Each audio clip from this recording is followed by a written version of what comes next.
So, hi.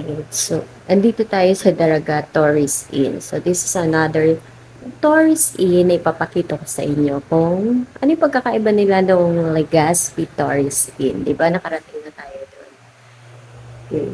So, medyo malawak ang kanyang bed.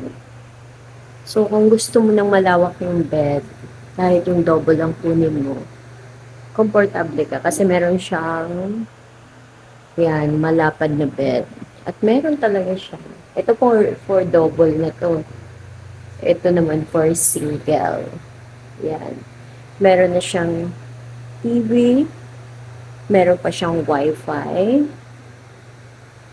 And of course, meron siyang telephone. Meron siyang aircon. Pero ang kinuha ko ay non-aircon. Yan. Electric pan lang ang peg. And then, meron ulit siyang mga pagkain, if like mong kumain, yan, babayaran mo yan sa counter mamaya. Okay? And meron siyang napakalaking salamin. Here. Here. Maganda yung kanyang banyo. Ayan. Parang ganun pa rin. Look at this. Ang lalaki niya. So, hindi ko siya madadala. Alam niyo bang ginagawa kong souvenir ang mga ganito? Nung pumunta kami ng Boracay, dinala ko talaga yung ganito nila.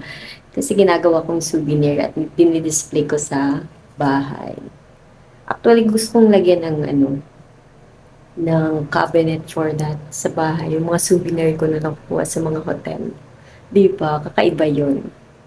Okay. So, meron siyang shower. Ayan. Hot shower. If you like, pwede din naman. Okay? So, maganda yung place. Malawak siya. Kumpara doon sa Legazpi Tourist Inn. Okay? Ang ganda din ng ano niya, ng lights niya.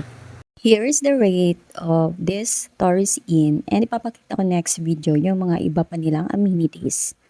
Okay, bye for now. Thank you for watching.